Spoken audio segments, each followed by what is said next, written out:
আসসালামু আলাইকুম ওরহমতুল্লাহ। বিসমিল্লাহির রহমানির রহিম। ইন্নাল হামদালিল্লাহ নাহমাদুহু ওয়া নাস্তাঈনুহু ওয়া নাস্তাগফিরুহু ওয়া নাতাওয়াক্কালু আলাইহি ওয়া নাউযু বিল্লাহি মিন শুরুরি আনফুসিনা ওয়া মিন সাইয়্যিআতি আমালিনা। মান ইয়াহদিল্লাহু ফালা মুদিল্লা লাহু ওয়া মান ইউদ্লিল ফালা হাদিয়া লাহু ওয়া আশহাদু আন লা ইলাহা ইল্লাল্লাহ ওয়াহদাহু লা শারীকা লাহু وأشهد أن محمدا عبده ورسوله. اللهم صل على محمد وعلى آل محمد كما صليت على إبراهيم وعلى آل إبراهيم إنك حميد مجيد. اللهم بارك على محمد وعلى آل محمد كما باركت على إبراهيم وعلى آل إبراهيم إنك حميد مجيد. اللهم ربنا آتنا في الدنيا حسنة وفي الآخرة حسنة وقنا عذاب النار. ربنا لا تؤاخذنا إن نسينا وأخطأنا ربنا ولا تحمل علينا إصرا كما حملته على الذين من قبلنا ربنا ولا تحملنا ما لا طاقة لنا به واعف عنا واغفر لنا وارحمنا أنت مولانا فانصرنا على القوم الكافرين.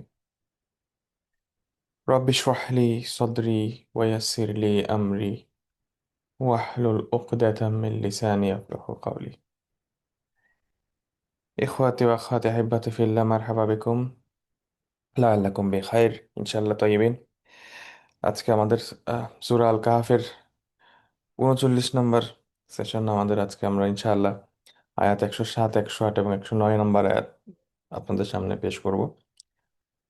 তো ইনশাআল্লাহ আর একটা আয়াত হইলে আমাদের ইনশাআল্লাহ আল্লাহর রহমতে সূরা কাহাফটা আমাদের পড়াটা শেষ হবে। তো আজকে আমরা এই তিনটা আয়াত পড়বো ইনশাআল্লাহ। তো আমরা গত ক্লাস দুটাতে আমরা দেখছিলাম যে জাহান্নামের যারা অধিবাসী অর্থাৎ কুফফার আল কাফিরুন, তাদের বৈশিষ্ট্য নিয়ে কথা বলা হয়েছিল আগের আয়াতগুলোতে, যে কাফিরদের বৈশিষ্ট্য কি কি সেটা আমরা আগের দিন পড়ছিলাম। আজকে যে আমরা 107, 108, 109 আয়াত পড়বো, 107 আর 108-এ আজকে আমরা পাবো জান্নাতের বর্ণনা বা জান্নাতবাসীদের বর্ণনা। যে কাফিরদের কথা বলা হয়েছে আগের আয়াতগুলোতে, এবার হচ্ছে ইমানদারদের কথা। قال الله تعالى: أعوذ بالله من الشيطان الرجيم. إن الذين آمنوا وعملوا الصالحات كانت لهم جنات الفردوس نزلا خالدين فيها لا يبغون عنها حولا قل لو كان البحر مدادا لكلمات ربي لنفذ البحر قبل أن تنفذ كلمات ربي ولو جئنا بمثله مددا. চমৎকার আয়াত। إن الذين آمنوا وعملوا الصالحات كانت لهم جنات الفردوس نزلا خالدين فيها أبدا. خالدين فيها أبدا. خالدين فيها لا يبغون عنها حولا. إن الذين آمنوا وعملوا الصالحات كانت لهم جنات الفردوس نزلا خالدين فيها لا يبغون عنها حولا. চমৎকার দুইটা আয়াত। প্রথমে যেটা 107-এ, ইন্নাল্লাযীনা আমানু ওয়া আমিলুস সলিহাত, এটা যদি আমরা বাংলায় অনুবাদ করি তাহলে এটার অর্থ কি দাঁড়ায়? ইন্নাল্লাযীনা আমানু ওয়া আমিলুস সলিহাত, নিশ্চয়ই যারা ঈমান এনেছে, ওয়া আমিলুস সলিহাত এবং আমিলা সলিহ করেছে অর্থাৎ সৎকর্ম করেছে, কানাত লাহুম জান্নাতুল ফিরদাউসি নুজুলা, তাদের জন্য রয়েছে জান্নাতুল ফিরদাউস নুজুলা হিসেবে। তাদের জন্য জান্নাতুল ফিরদাউস রয়েছে নুজুলা হিসেবে। আচ্ছা, খালিদিনা ফিহা, তারা সেখানে চিরকাল থাকবে, খালিদুন হয়ে যাবে তারা সেখানে, খালিদিনা ফিহা লা ইয়াবগুনা আনহা হিওয়ালা। এবং তারা এখান থেকে কোনো পরিবর্তন চাবে না, তারা এই জায়গায় থাকতে চাবে, তারা এখান থেকে আর চলে যেতে চাবে না বা অন্য কোথাও যেতে চাবে না। তাদের যে অবস্থাটা থাকবে এই জান্নাতের মধ্যে, তারা যে খালিদুন হয়ে থাকবে, এইটা থেকে তারা পরিবর্তন চাবে না। এটা হচ্ছে রাফ ট্রান্সলেশন। আমরা একটু এখন এক্সপ্লেনেশন একটু, এটার অর্থ এবং মিনিং, অর্থ এবং কিছু বিশ্লেষণে যাই। প্রথমে দেখেন খুব সিম্পল, ইন্না দিয়ে শুরু। ইন্না আমরা জানি যে ইন্না দ্বারা আসলে, ইন্নার একটা গ্রামাটিক্যাল রুল আছে, এটা আপনারা জানেন, তো সেই আলোচনায় আমি যাচ্ছি না। তো ইন্না দ্বারা সাধারণত আহ, জোর দেয়া হয়, তাকিদ দেয়া হয়, গুরুত্ব আরোপ করা হয়, এমফাসাইজ করা হয়। তো ইন্না, নিশ্চয়ই, নিঃসন্দেহে, ইনডিড যেটা ইংলিশে বলা হয়। এরপরে দেখেন ইন্নার পরে একটা গ্রুপ অফ পিপলের কথা বলা হয়েছে। ইন্না বলার পরপরই একটা গ্রুপ অফ পিপলের কথা বলা আছে, যেটা উই নর্মালি এক্সপেক্ট যে ইন্নার পরে কি থাকবে, একটা ইসম থাকবে, তাই না? ইন্না ইসম, ইন্না থাকবে, একটা ইসম থাকার কথা। তো এখন দেখেন এইখানে একটা ইসম আছে, আল্লাযীনা আমানু ওয়া আমিলুস সলিহাত, কিন্তু এই ইসমটা, it talks about a group of people, আল্লাযীনা, তাই না? আল্লাযীনা যেটা ইসমুল মাউসুল, তাহলে তাদের জন্য। এখন এরা কারা? এদের যে পরিচয়টা দেওয়া হয়েছে সেটা কি বলা হয়েছে? আল্লাযীনা আমানু। দেখেন একটা জিনিস, ইন্নাল মুমিনিন, ইন্নাল মুমিনিন বললে হইতো। যখন দেখেন এখানে দুইটা জিনিস একটু খেয়াল করবেন, এই সাটলটি গুলা। আমরা যদি এখানে পাইতাম এরকম ইন্নাল মুমিনিন আর ইন্নাল্লাযিনা আমানু, এই দুইটা এক্সপ্রেশনের মধ্যে ডিফারেন্সটা কোথায়? যখন আমরা বলতেছি ইন্নাল্লাযিনা আমানু, তখন এইখানে প্রমিনেন্সটা পাচ্ছে এই ফেইলটা, আমানু। কিন্তু যখন আমরা বলছি ইন্নাল মুমিনিন, তখন প্রমিনেন্সটা পাচ্ছে একজন ব্যক্তি, তখন গুরুত্ব পাচ্ছে একজন ব্যক্তি। ডিফারেন্সটা খেয়াল করেন। সো ইন্নাল্লাযিনা আমানু, যে সৎকর্ম, যে ঈমান এনেছে, তখন ফোকাসটা হচ্ছে ঈমান আনার উপরে। আর যদি বলা হয়তো ইন্নাল মুমিনিন, তখন ফোকাসটা চলে যেত একজন ব্যক্তির উপরে। সো পার্থক্যটা খেয়াল করেন। এই, তার মানে এইখানে যখন বলা হচ্ছে ইন্নাল্লাযিনা আমানু, তার মানে দাঁড়াচ্ছে এই জায়গাটায় আমানু আমিলুস সলিহাত। একইভাবে আমিলুস আমালুস সলিহাত, ইন্নাল্লাযিনা আমানু আমিলুস সলিহাত, পরের অংশটা কি বলা হয়েছে? আমিলুস সলিহাত, আমিলুস সলিহাত। দেখেন একইভাবে এইখানে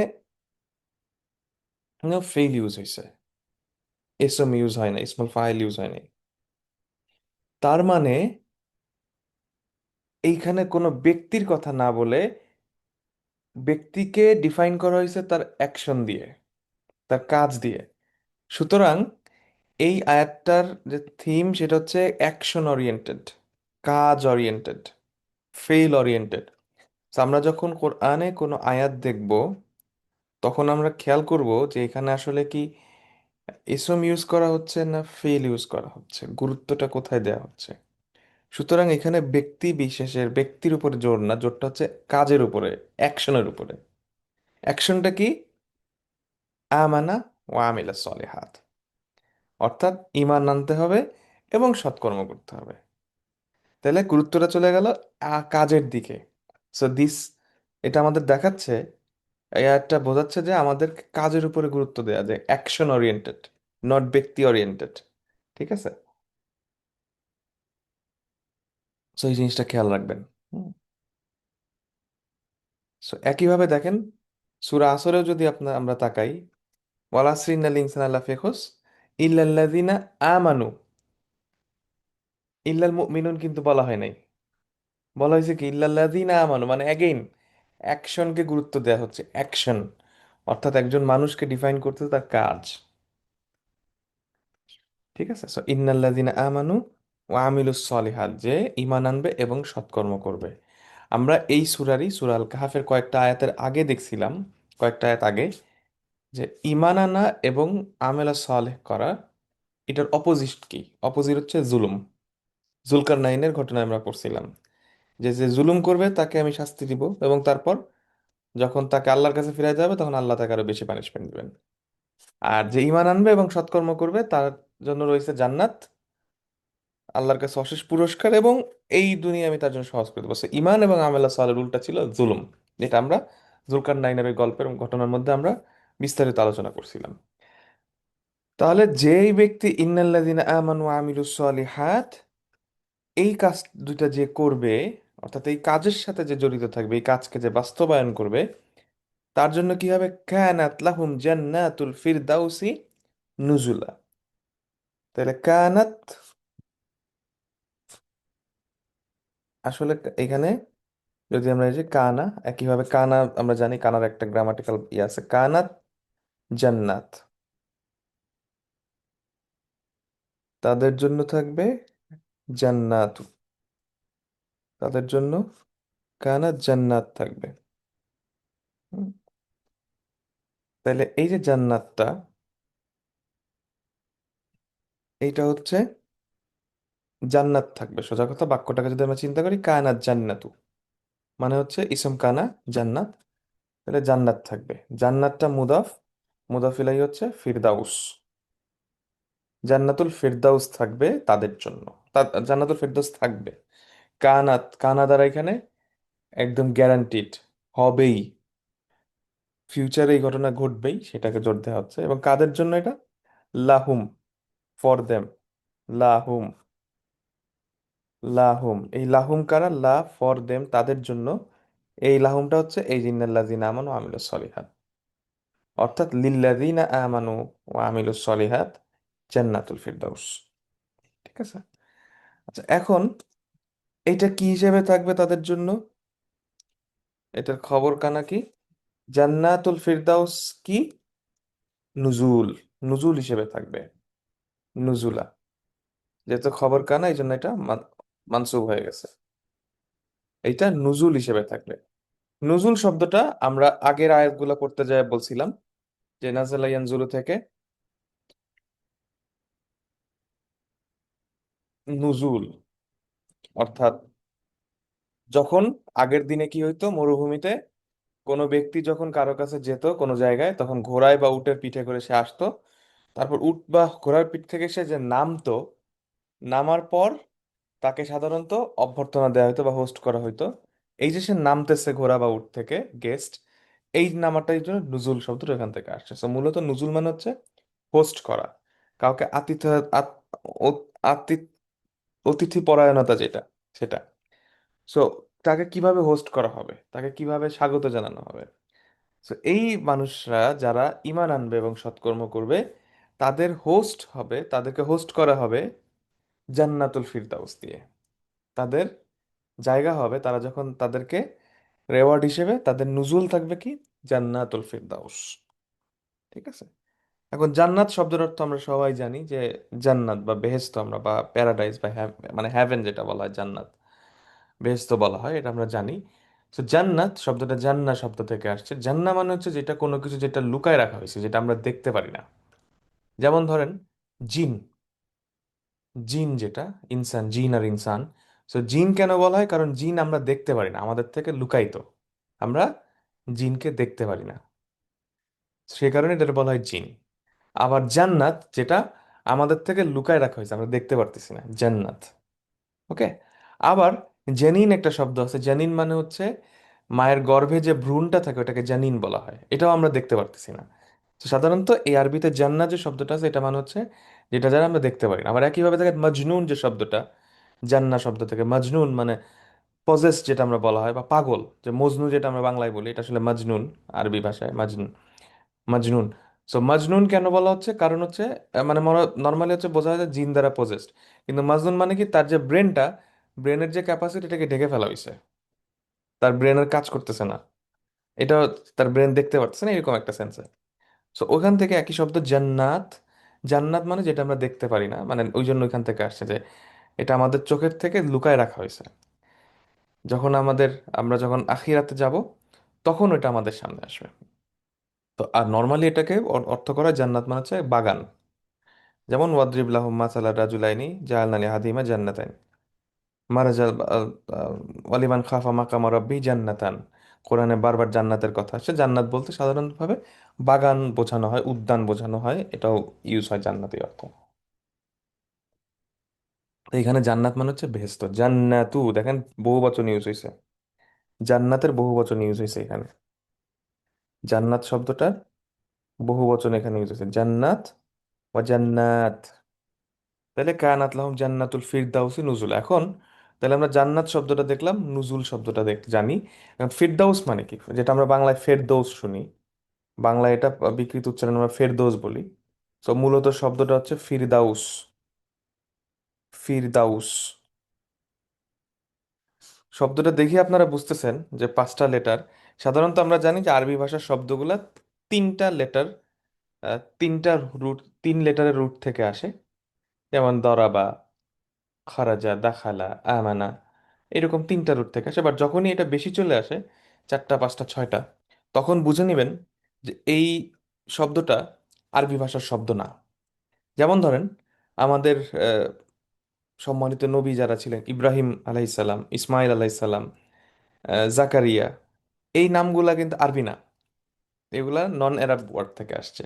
এবং দেখেন ইব্রাহিম কতগুলো সব লেটার, ইসমাইল কতগুলো লেটার, হ্যাঁ। তারপরে ফিরদাউস দেখেন 5টা লেটার।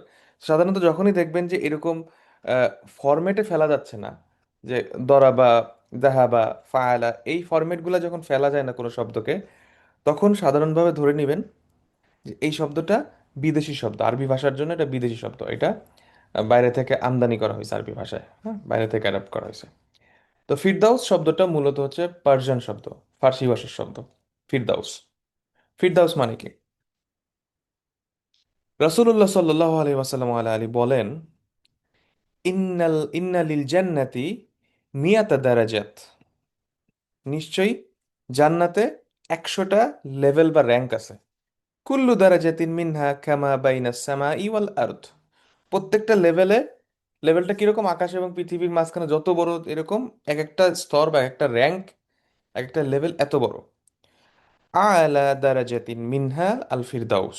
সর্বশ্রেষ্ঠ, সর্বোচ্চ, বেস্ট যে র্যাঙ্ক বা লেভেল, সেটা হচ্ছে আল ফিরদাউস। সেটার নাম কি? আল ফিরদাউস। আখবরানা নবী সাল্লাল্লাহু আলাইহি ওয়াসাল্লাম আলা আলী আন্নাল ফিরদাউসা হিয়া আলাল জান্নাহ ওয়া আহসানুহা ওয়া আরফাউহা। নিশ্চয়ই ফিরদাউস অর্থাৎ প্যারাডাইস, যেটা যেটা ফিরদাউসের ইংলিশ করায় প্যারাডাইস। প্যারাডাইস বলে এটাকে ইংলিশে। আমরা জানি যে আন্নাল ফিরদাউসা হিয়া আলাল জান্নাহ। ফিরদাউস হচ্ছে সর্বশ্রেষ্ঠ, জান্নাতের সর্বশ্রেষ্ঠ জায়গা। ও আহসান উহা সর্বোত্তম জায়গা, আহসান। ও আরফাউ এবং সর্বোচ্চ জায়গা। ঠিক আছে, এবং এটা আহ, মানে ফিরদাউসের তাহলে বর্ণনাটা আমি জানলাম, জান্নাতের বেস্ট যে জায়গাটা, জান্নাতের একদম ফার্স্ট ক্লাস যে জায়গাটা, সর্বশ্রেষ্ঠ, সর্বোচ্চ, সবচেয়ে সুন্দর যে জায়গাটা, সেটার নাম হচ্ছে ফিরদাউস। তাহলে দেখেন, যে ঈমান আনবে এবং সৎকর্ম করবে, ভালো কাজ করবে, তাদের জন্য থাকবে জান্নাতুল ফিরদাউস, তাদের জন্য ফিরদাউস থাকবে।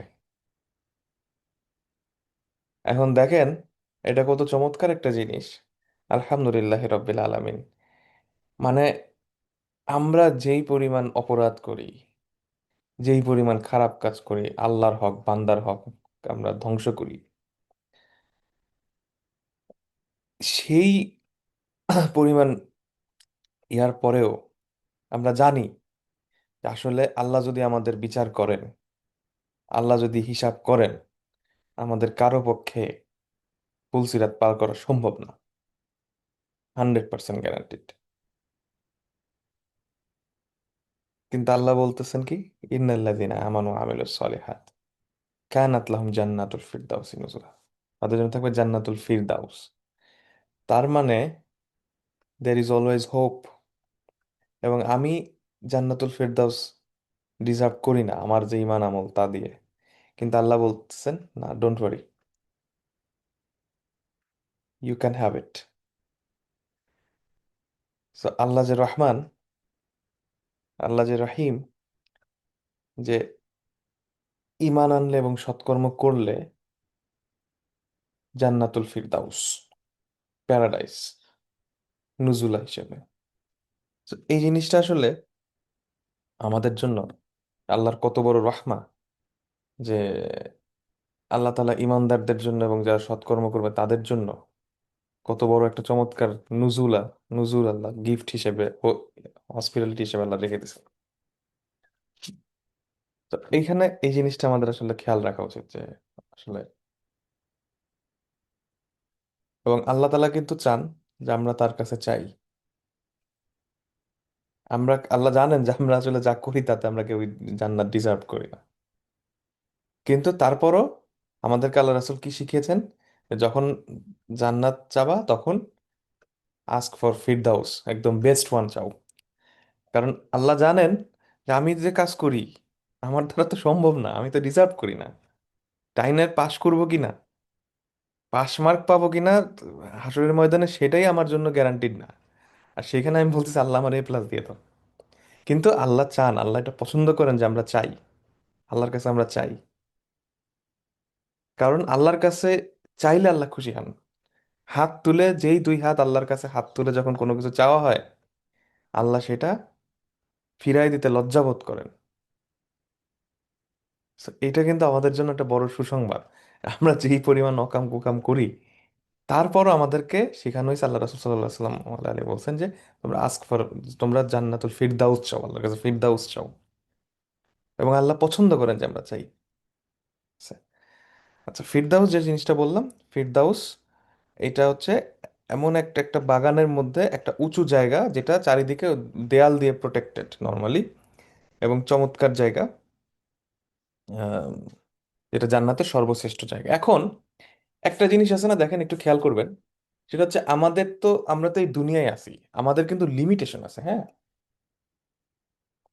আমরা যে কোনো কিছুকে আসলে আমরা দুনিয়ার এন্ড দিয়ে, দুনিয়ার বাস্তবতা দিয়ে, আমাদের যে বর্তমান যে রিয়েলিটি আমরা দেখি, এইটা দিয়ে আমরা আমরা সেটাকে অ্যাড্রেস করার চেষ্টা করি। যেমন ধরেন, আহ, এইখানে একটা জিনিস, একটা সিম্পল জিনিস আমি বলি আপনাদেরকে, সেটা হচ্ছে ধরেন আমরা যখন আল্লাহর কাছে দোয়া করি, ধরেন আমি আল্লাহর কাছে দোয়া করলাম যে আল্লাহ আমি একটা বিপদে পড়ছি, আমি আল্লাহর কাছে দোয়া চাইতেছি, এবং আমার কাছে মনে হচ্ছে কি এই সমস্যাটার সমাধান এইভাবে হবে।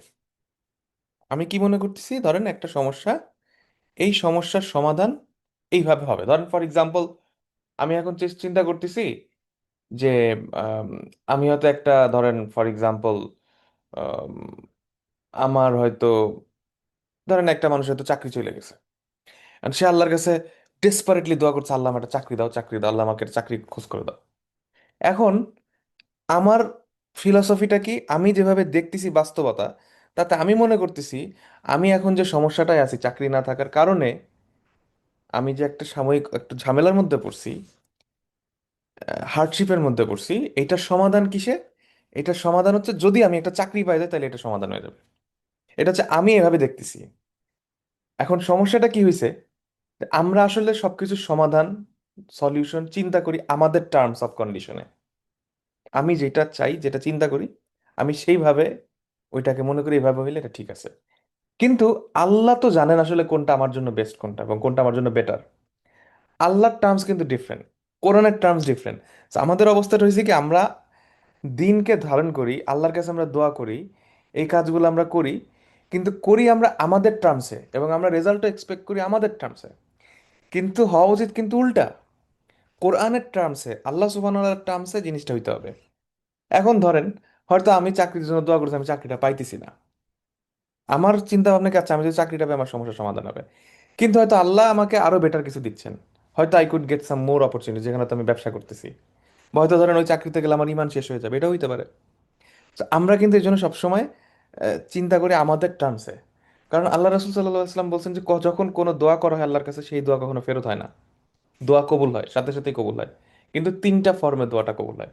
তো আমরা সাধারণত আমাদের মতো করে সলিউশনগুলো নিতে অভ্যস্ত। আমরা কোরআনের টার্মসে এই জিনিসটা চিন্তা করি না।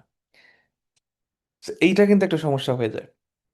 যেমন এই কারণেই যে এখন জান্নাতুল ফিরদাউসে যাব, তারপর কি হবে, এটা অনেকেই প্রশ্ন করে। আচ্ছা ওইখানে এই এত সুখ শান্তির মধ্যে থাকবো, মানুষের নর্মাল নেচারটা কি? ধরেন মানুষের যখন একটা একতলা বিল্ডিং হয় তখন সে দোতলা বিল্ডিং এ যাইতে চায়। যখন তার বাসায় ফ্যান থাকে তারপর সে আস্তে আস্তে চেষ্টা করে আমি এসিতে যাব। এসিতে যাওয়ার পর সে চিন্তা করে আচ্ছা এখন আমি একটু আরেকটু এনভায়রনমেন্ট ফ্রেন্ডলি জিনিসে যাই। মানে মানুষ কিন্তু সবসময় একটা সার্টেন লেভেলে যাওয়ার পরে আবার পরবর্তী স্টেপে যাইতে হয়, সে কিন্তু বোর্ড হয়ে যায়। ধরেন একটা গাড়ি কিনছে, টয়োটা গাড়ি কিনছে, আচ্ছা টয়োটা গাড়িতে আমি 1 বছর চালাইলাম, আমি তাহলে এখন নতুন মডেল একটা গাড়ি চিন্তা করি।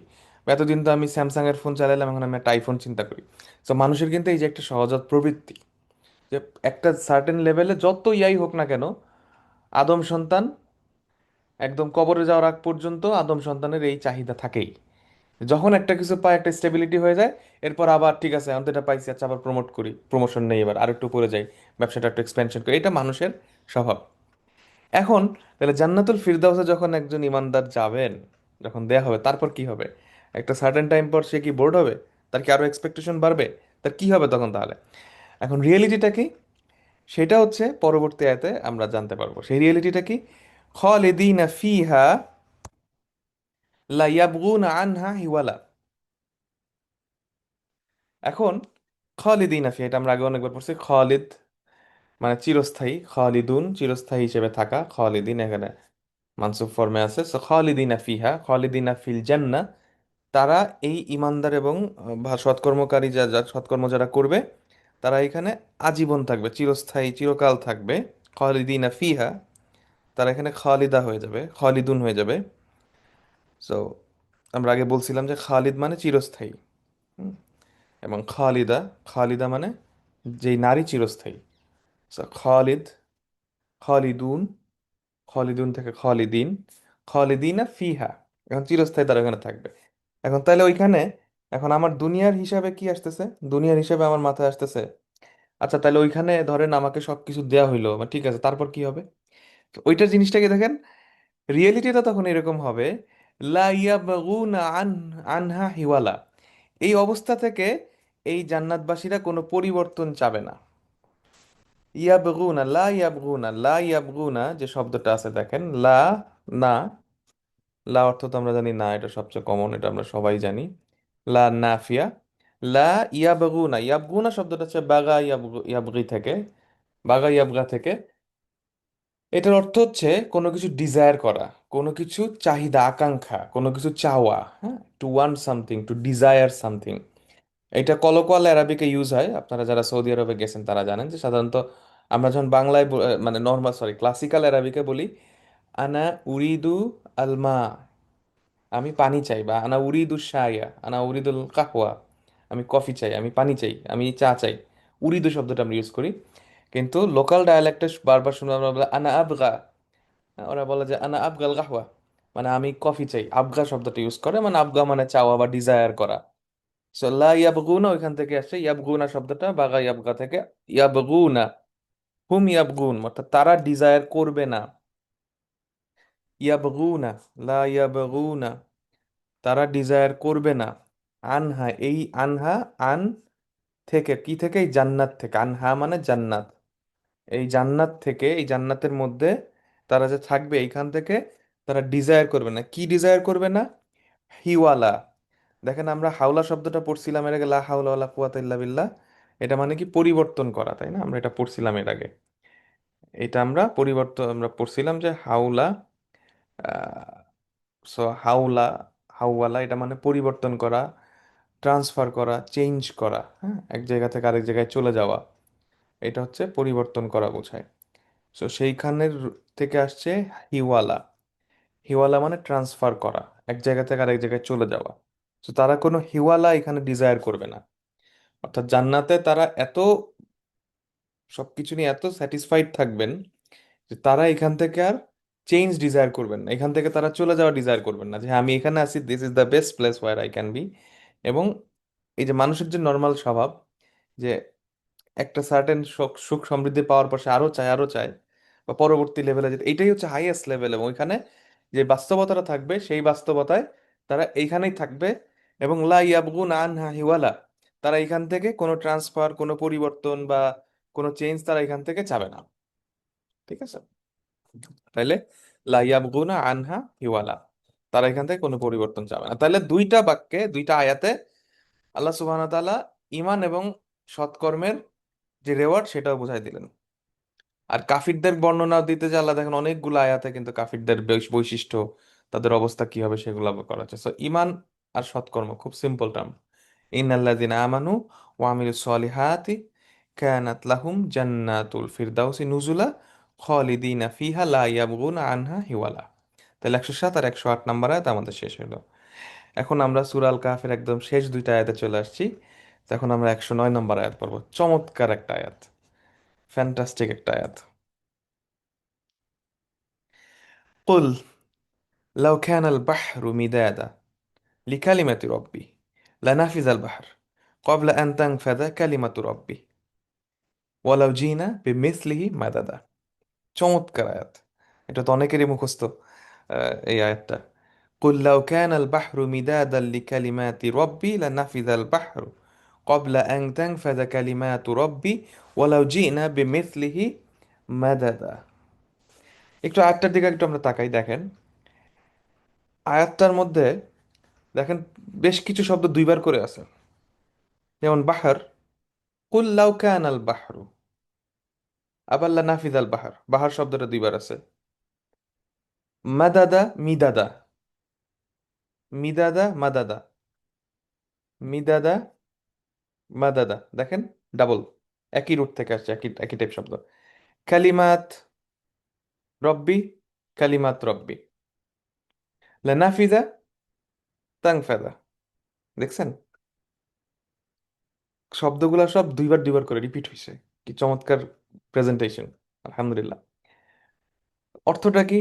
কুল, হে রাসূল সাল্লাল্লাহু আলাইহি ওয়াসাল্লাম, আপনি বলেন, লাউ কানাল বাহরু মিদাদাল লিকালিমাতি রাব্বি, যে যদি সমুদ্রগুলা আমার রবের কথা, আমার রবের কালিমা লেখার জন্য কালিতে পরিণত হইতো, নাফিজাল বাহার, সমুদ্র নিঃশেষ হয়ে যাইত, কবলা অ্যাং ত্যাং ফাদা কালিমাতু রব্বি, আমার রবের কথা লেখা শেষ হওয়ার আগেই, বা আমার রবের কথা বর্ণনা করার আগেই এটা শেষ হয়ে যেত। ওয়ালাউ জিনা বিমিসলিহি মাদাদা, এবং এইরকম যদি আরো সমুদ্র একের পর এক আরো সাপ্লিমেন্ট নিয়ে আসা নিয়ে আসো, আমরা নিয়ে আসি, তারপরও আমার রবের যে কথা কালিমাতু রব্বি, এইটা কখনো নিঃশেষ হবে না। এত বিশাল, এত বিস্তৃত। কুল লাউ কানাল বাহরু মিদাদাল লিকালিমাতি রব্বি লানাফিজাল বাহর ক্বাবলা আন তানফাযা কালিমাতু রব্বি ওয়ালাউ জিনা বিমিসলিহি মাদাদা। এই আয়াতটার আসলে নর্মাল ভাবে বলার সামর্থ্য আমার নাই। এত এত গম্ভীর এবং এত ডিপ একটা আয়াত এটা। তো আমি চেষ্টা করব অর্থ এবং একটু হালকা বিশ্লেষণ করতে। সো প্রথমে এটা এখানে দেখেন, কুল, কুল মানে আপনি বলেন, কুল অর্থাৎ আল্লাহ সুবহান ওয়া তাআলা তার রাসূলকে বলছেন একটা কিছু বলতে। তো দেখেন সাধারণভাবে আমরা আগে বলছিলাম যে কুল শব্দটা যেখানে আসে সেখানে বোঝাই যাচ্ছে there is a conversation going on. হয়তো আমাদের রাসূলুল্লাহ সাল্লাল্লাহু আলাইহি সাল্লাম আলা আলীকে একটা প্রশ্ন করছে কাফিররা বা ইহুদিরা, সেটার জবাব আল্লাহ তাআলা আমাদের রাসূল সাল্লাল্লাহু আলাইহি সাল্লামকে শিখিয়ে দিচ্ছেন। কুল, আপনি বলেন। এবং এই আয়াতের যে শানে নজুল ওইটাও যদি আপনারা দেখেন, সেখানেও আছে যে একজন ইহুদি আমাদের রাসূলুল্লাহ সাল্লাল্লাহু আলাইহি ওয়াসাল্লাম আলা আলীকে একটা প্রশ্ন করছিলেন।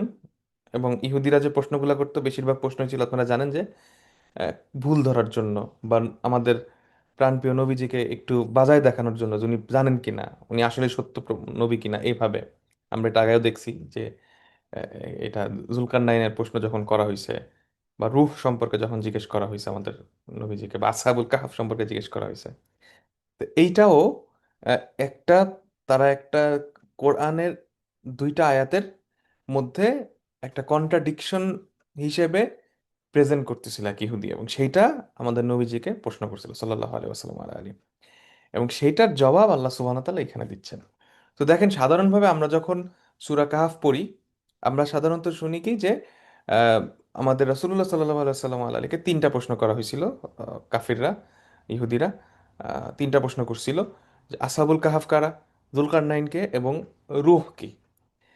এবং দেখেন, এই তিনটা প্রশ্নের জবাবের দুইটা আছে হচ্ছে আসাবুল কাহাফ, এই সূরা কাহাফের মধ্যে, আরেকটা আছে ইয়াস আলুনা কানি রূহ, এটা আছে, আরেকটা আছে সূরা আল ইসরাতে, আগের যে সূরাটা ছিল বানি ইসরাইল, যেটা সূরা ইসরা, ওখানে আছে। এইটাও একটা লাইন ওরা বলছিল আমাদের রাসূলুল্লাহ সাল্লাল্লাহু আলাইহি ওয়াসাল্লামকে, এবং সেইটার জবাবে আল্লাহ তাআলা এই আয়াতটা নাজিল করেন। কুল, আপনি বলে দেন, কুল ইয়া রাসূলুল্লাহ, কি বলতে বলছেন? লাউ কানাল বাহরু, লাউ, আপনারা জানেন লাউ হচ্ছে হারফুশ শার্ত, হারফুশ শর্ত, বা শর্ত, যদি, লাউ, লাউ আনজালনা হাযাল কোরআন, লাউ দ্বারা এই শর্তগুলো আসে।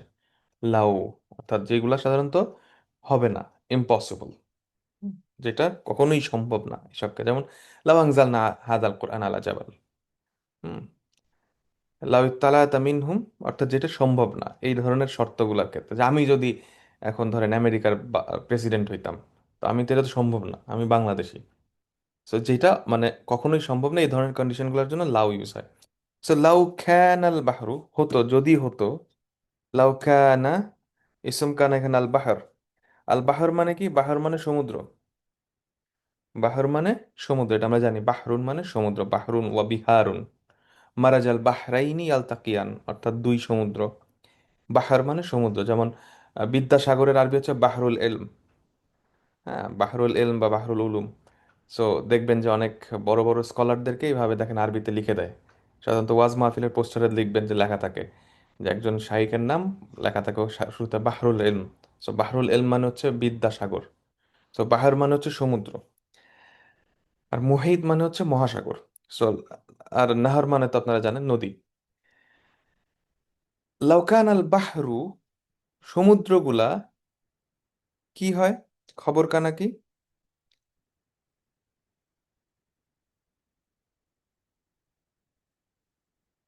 মিদাদান, মিদাদান। তাহলে বাহরু, এটা হচ্ছে ইসম কানা, মিদাদ খবর কানা, ঠিক আছে। এবং দেখেন, আমরা বলছি এখানে সবগুলো, অনেকগুলো শব্দ ডাবল করে আছে। মিদাদ একটা শব্দ, মিদাদুন, আরেকটা শব্দ লাস্টে আসছে, সেটা হচ্ছে মাদাদ, মিদাদ মাদাদ। দুইটা শব্দই মাদ্দা ইয়ামুদ্দু রুট থেকে আসছে, মাদ্দা ইয়ামুদ্দু। আপনারা জানেন মাদ্দা ইয়ামুদ্দু মানে কি? এক্সটেনশন করা, সম্প্রসারিত করা, হ্যাঁ। যেমন মাদ, মাদ মানে কি? টানা, সম্প্রসারিত করা। মাদের হরফ আমরা জানি যে টান টেনে লম্বা করে পড়া, মানে লম্বা করা, এক্সটেন্ড করা। আবার মাদ্দাদা ইউমাদ্দিদু মানে হচ্ছে কোনো কিছুকে জোর দেয়া, স্ট্রেংথেন করা, সাপোর্ট দেয়া, অর্থাৎ প্রসারিত করা, অর্থাৎ কারো হেল্প করা। যেমন মাদাদ করা, যেটা বলা হয় মাদাদ, মানে অ্যাসিস্ট্যান্স, হেল্প করা, ঠিক আছে, এক্সটেনশন দেয়া। তো এখান থেকে আসছে। সো এখানে যে লাস্টে যে মাদাদা আছে, এই মাদাদা অর্থ হচ্ছে এখানে সাপ্লাই বা এক্সটেনশন। লাস্টে যে মাদাদার শব্দটা আছে, মাদাদুন, অর্থাৎ এক্সটেনশন। অর্থাৎ একটা জিনিস আছে, আপনি ওইটাকে জোর দেওয়ার জন্য আরো জিনিসপত্র নিয়ে আসলেন, ঠিক আছে। ধরেন এখন এখানে 100 সৈন্য আছে, আমি এদেরকে সাপোর্ট দেওয়ার জন্য আরো 50 জন সৈন্য নিয়ে আসলাম, এটা হয়ে গেল মাদাদ। এই 50 জন সৈন্য তখন হবে মাদাদ, মানে এক্সট্রা সাপ্লাই। ধরেন অফিসে আমার ধরেন ফর এক্সাম্পল, আমার ধরেন বাসায় 10 কেজি চাল আছে, আমি আরো এক্সট্রা 2 কেজি চাল নিয়ে আসলাম, এই যে 2 কেজি চাল আনলাম, এটা হচ্ছে মাদাদ। অর্থাৎ যে কোনো কিছুর এক্সট্রা যে সাপ্লাই, এটাকে আরবিতে বলা হচ্ছে মাদাদ, ঠিক আছে। আচ্ছা, এখন মিদাদ যে শব্দটা, মিদাদ, মিদাদ শব্দের অর্থ এখানে রাফলি ট্রান্সলেশন করা হয়েছে কালি হিসেবে, ঠিক আছে। মিদাদ শব্দের অর্থ করা হয়েছে কালি হিসেবে, কিন্তু এখানে দেখেন একটা জিনিস, সেটা হচ্ছে আরবিতে সাধারণত কালির আরবি যেটা, সেটা ইউজ করা হচ্ছে হেবর, হেব্রুন মানে কালি, হেব্রুন মানে কালি। কিন্তু এখানে মিদাদ শব্দটা ইউজ করা হয়েছে। এখানে মিদাদ শব্দটা কেন ইউজ করা হয়েছে? কারণ সাধারণত যেটা বোঝানো হয়েছে সাপ্লাই। একটা কালির যে সাপ্লাইটা থাকে, অর্থাৎ আমি যে লিখবো, আমার কলমের কালির যে সাপ্লাইটা লাগবে, এটাকে এখানে মিদাদ বলা হচ্ছে। ঠিক আছে? সো তাইলে কুল্লাউ কান আল বাহরু মিদাদান, ইয়ানি যদি এই বাহরগুলাও এইরকম কালির সাপ্লাই হয়ে যায়, বা ইঙ্ক হয়ে যায়, হেব্র হয়ে যায়, কিসের জন্য? লিকালিমাতি রব্বি, লি প্লাস কালিমা প্লাস রব্বি প্লাস ই, লি জার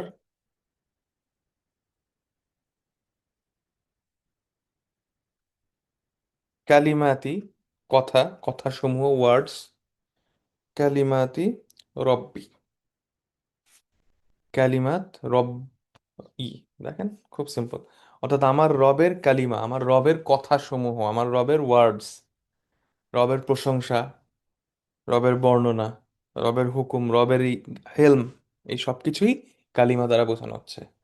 অর্থাৎ আমার রবের যে প্রশংসা, আমার রবের যে হুকুম, আমার রবের যে ইলম, আমার রবের যে সিফাত, আমার রব সংক্রান্ত যে কোনো কিছু,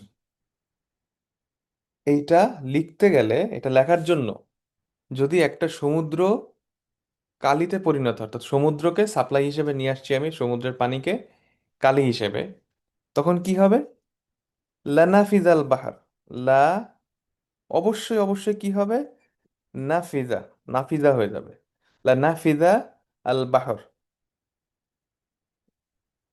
লানাফিজা আল বাহরু, অর্থাৎ এই বাহর, এই সমুদ্র নাফিজা হবে, অর্থাৎ এক্সস্ট হয়ে যাবে, শেষ হয়ে যাবে। নাফিজা মানে হচ্ছে ফানিয়া ওয়া ফারাগা। ফানিয়া মানে ধ্বংস হয়ে যাবে, শেষ হয়ে যাবে, পুরাই যাবে। ওয়া ফারাগা, এবং খালি হয়ে যাবে। লা নাফিজাল বাহর, যদি সমুদ্রের পানি দিয়ে কালি বানায় আমার রব আল্লাহ সুবহান ওয়া তাআলার প্রশংসা, কথা, বর্ণনা, হুকুম, এলম লেখার চেষ্টা করা হয় বা লেখা হয়, সমুদ্র নিঃশেষ হয়ে যাবে। সমুদ্র কখন নিঃশেষ হয়ে যাবে? কবলা, আগে। কিসের আগে? আং তাং ফেদা, কবলা আং তাং ফেদা, কবলা আং তাং ফেদা কালিমাতু রব্বি।